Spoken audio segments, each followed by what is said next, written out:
The 15-Point Plan is part of the Win, Make, Give podcast network.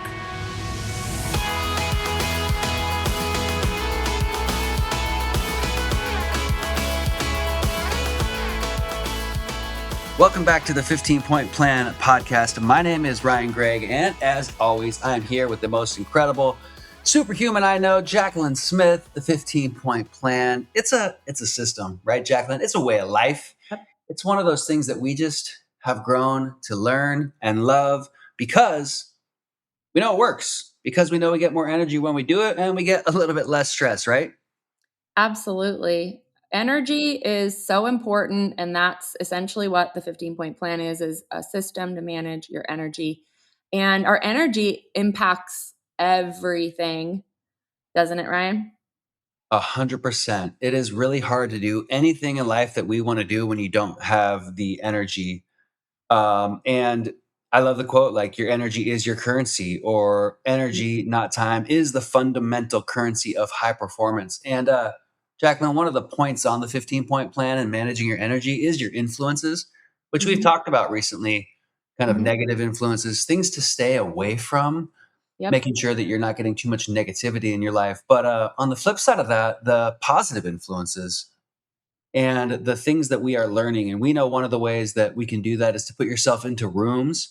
where you're learning, rooms where you're influenced by people that are doing things that you want to do at a high level. And both you and I participate in this really cool mastermind that we go to a few times a year. And next couple episodes, we get to talk about some of the lessons that we've learned from that mastermind and how it relates to our energy, right? Yeah, the last one that we were at was really incredible what they shared. And I actually went through a lot of the material with our team, and they really loved it. And it is all around this idea of operating at peak, which is essentially, it's what the 15-Point Plan is designed to do, is help you, yeah, get out of a rut, but then stay out of a rut and operate at peak. And it it talked about, first of all, how we're kind of in this energy crisis. I actually was speaking at a local event yesterday, and I shared this stat that 89% of business owners report energy as their number one limitation. Mm, There's 67% of adults have reported in this study inadequate sleep, mm, and 55% of knowledge workers, which is essentially what you are if you're in real estate, um, they 55% report feeling, quote, always on. And they say through these studies they've done that there's an estimated $411 billion in revenue that is lost annually due to sleep deprivation in the US, which these stats to me were just like mind blowing, because so often we are trying to solve the wrong problems in our mhm. business, in our life. So many people I know, they try to solve it through like better time management or lead sources and tactics. They want all of these solutions that are external to us, but 89% of business owners reporting that energy is their number one limitation. I mean, we're solving the wrong problem. Yeah, big time. And that means like basically everybody, like Yeah. 11% of people feel like they got energy Yep. on lock. And I know that feeling. Like 55% of people said, oh, we're always on. Like in our line of work, we can. I almost said it. I'm glad I paused myself. We can feel like we're always on, but we really don't have to always be on. An example would be, I was 5 minutes early for an appointment yesterday. So what did I do? Well, I parked around the corner from the house I was going to. I turned Mhm. my phone upside down and I just closed my eyes and I just like focused on my breath for about 2 minutes and I was refreshed.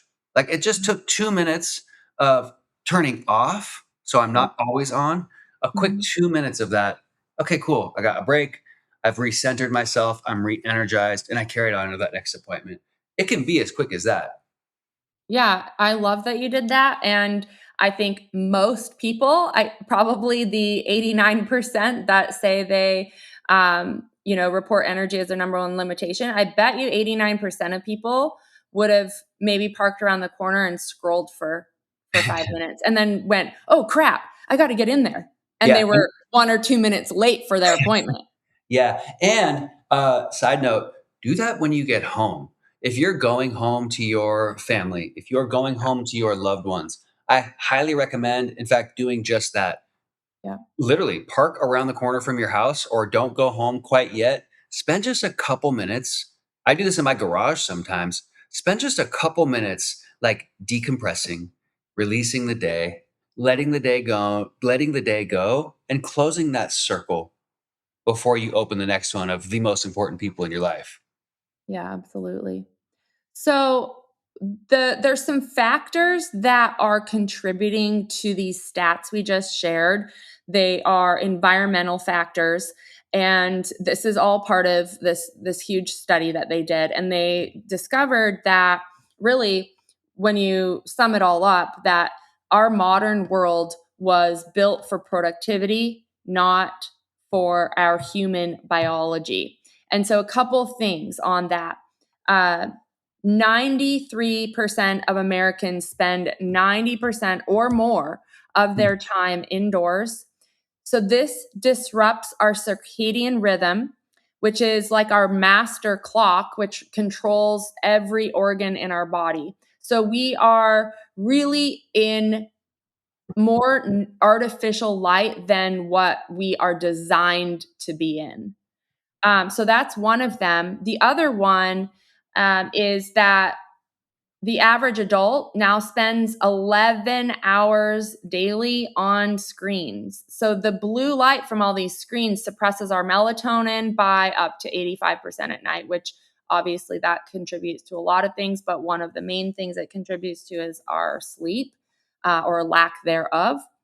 And then number three, noise pollution. So this is a lot of people have, raised cortisol, and that's because of noise pollution. It increases our cortisol by 34%. So that's like traffic, office noise, constant notifications on our phones, Yeah. on our laptops, and these all register as little but constant threats to our nervous system, which keeps us in this stress response state. And then lastly, air quality and toxins. So these are reducing our cognitive performance by the equivalent of 8 IQ points. And most offices have 2 to 5 times worse air than the outdoors. So those 4 environmental factors, Ryan, are impacting our biology, which it's really kind of draining us. It's super draining. And as I look at that, Jacqueline, I'm like, oh my gosh, I personally am like very guilty of all of those things you just mentioned. And it makes me really open my eyes because I would like to say I do an okay job with my energy. I would like to think that as a co host of this podcast and as a Mhm. person that within our organization is looked at as somewhat healthy, I suppose, I wonder to myself, how much better could I be if I spent a little bit more time outdoors, a little bit less time on screens, and had a Yeah. little bit more air quality? And then it makes me think, gosh, again, I feel like I do a pretty good job of managing my energy. If you're not doing a good job of managing your energy and then you do all this, Mhm. which is just like basically what most realtors do, like we're indoors most of the time and we're staring at our screens most of the Yeah. time, whether it's our phone or our computer. No Mhm. wonder we are just drained. Yeah. Yeah, like even yesterday, I went on a walk with my husband in the morning. So that was probably about 45 minutes. And we walked 3 miles, and then we did the same thing at the end of the day. But that's still only an hour and a half outside. And the rest of the day, I was pretty much inside all day. Yeah. So that just like proves that stat there. 90% indoors. And so the other thing that is draining us, that isn't maybe environmental, but it kind of is still. It's like our social world. So apparently 58% of Americans report feeling lonely, which is up by it was only 20% in 1980. So as we have more ways to connect, like we didn't have cell phones back then. We have cell phones, we have FaceTime, we have Facebook, Instagram, TikTok, we have email, we have all of these ways to be connected and Zoom and all these things, but still we're up 38% from where we were in 1980 on loneliness. And then did you know that loneliness is as damaging to health as smoking 15 cigarettes per day? Isn't that crazy? When I heard that, Jacqueline, I was like, oh my gosh, like, I know. wow, that is absolutely insane. And it made me think too, we've talked about the blue zones of the earth, right? The 5 areas of the earth that have Yep. the highest concentration of people that live to be over 100. And yes, movement is important. Yes, nutrition is important. But one of the things that those areas have that very few other places have in the world is when you become a grandparent, like you don't get shipped off to a nursing home and spend time by yourself. Those people that are living to be 100 they're out in their garden with their kids and with their grandkids, and they're spending time in community. And Yeah. community is one of the things that attributes to a long life because you have a purpose, because you have people around you. So Mm-hmm. yeah, loneliness is deadly. Yeah. And if you don't believe me or you want to learn more about that study, it's from Dr. Vivek, Vivec, Murthy, Murthy, U.S. Surgeon General. And this was a 2023 advisory on loneliness that talked about the way that loneliness impacts us, just like smoking 15 cigarettes a day. It says that lonely people show elevated cortisol, disrupted sleep, and faster cognitive decline. And then the other part of that is there's a 40% cortisol increase from social media comparison triggers. So when you are scrolling, you know, around the corner from your listing appointment, right? You get to your listing appointment early, like a great realtor does, and you park and you scroll on social media. What you're doing is you're elevating your cortisol by 40%, and then you're walking into your listing appointment. You are not performing at your best when you Right. just spiked your cortisol and saw something that probably either, upset you, made you feel insecure, it wasn't a positive input or impact on your mindset in that moment, and then you're going into this appointment that you worked super hard to get. So I just thought, wow, I loved your example that you pulled over and did breathing, because I just think most people are not doing that. Yeah, and it doesn't have to be like quote breath work. It's just like Right. taking a moment to decompress. You Mm-hmm. remember when we were at our event last week, Jacqueline and Ben was talking about Chris's discipline and Brian's discipline. He's like, these guys could have cookies around them and they're not going to eat them. But he's like, I just don't keep those around me because otherwise I'm going to eat them. Yeah. And I'm the same way. If there's cookies in my house, that box will be gone that night. Mm-hmm. Well, if we think about that with diet and with nutrition, why don't we think about that with our influences? And I've said it before and I'll say it again. If you don't want to scroll social media, just delete the app from your phone. Just Yeah. I challenge our listeners, like if you're constantly checking that app, I'm not saying delete your social media accounts. I'm not suggesting delete your Facebook account. But what I'm recommending is delete the app from your phone because we are habitually just clicking on that app without even thinking about it. Did you know it only takes 7 seconds these days for your brain to get bored and reach for your phone? 7 seconds it takes the average person to be standing in line at the grocery store and think, I should check my phone. Let me just click on this Instagram app. But guess what? If it's not there, you can't click on it. It's not there. It's going to save yourself. It's going to increase your discipline. So if you have an issue with that and you pull over and you think, I got 5 minutes, let me do some breathing. But oh my gosh, look at me scrolling. Like just delete the dang thing. Delete the app from your phone. Then when you want to use it, you're purposeful. You have to reinstall it. It takes all of a minute or two. Absolutely. Okay. So, um, the mind is the biggest energy leak. So this negative thought loop that we constantly get in, like from social media, it's not just from social media though. It's just from a lot of things. It could be from people you're hanging out with, like we're talking about influences here, right? Negative thought loops, anxiety, chronic worry, these consume massive metabolic resources. Yesterday at the event I was speaking at, I was talking about building without burnout. And I shared that burnout does not come from the amount of work that you are doing. Burnout is coming from your mindset.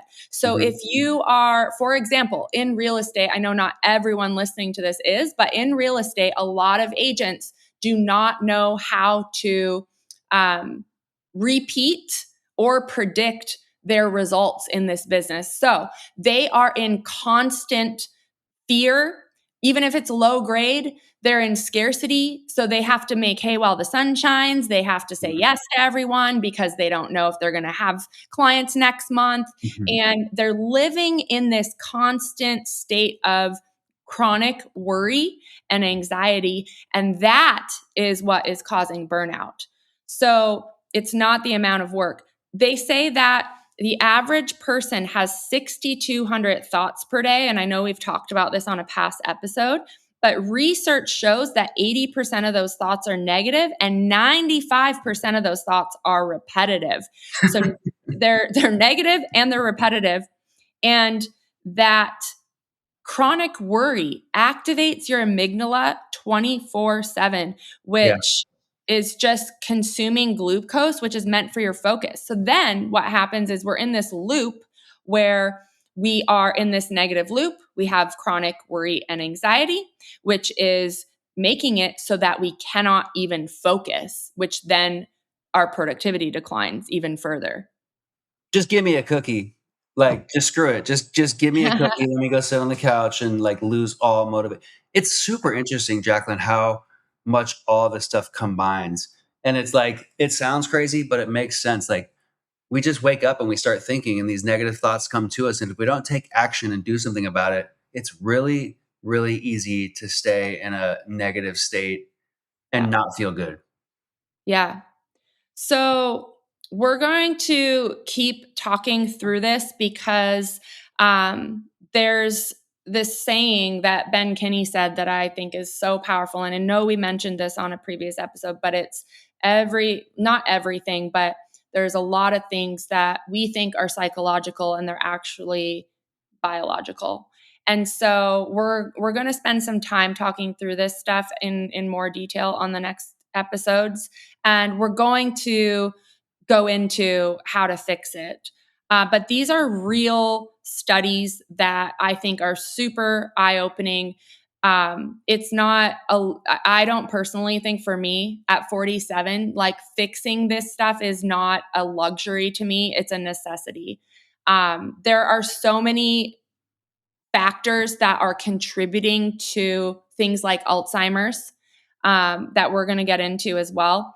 And it's really preventable.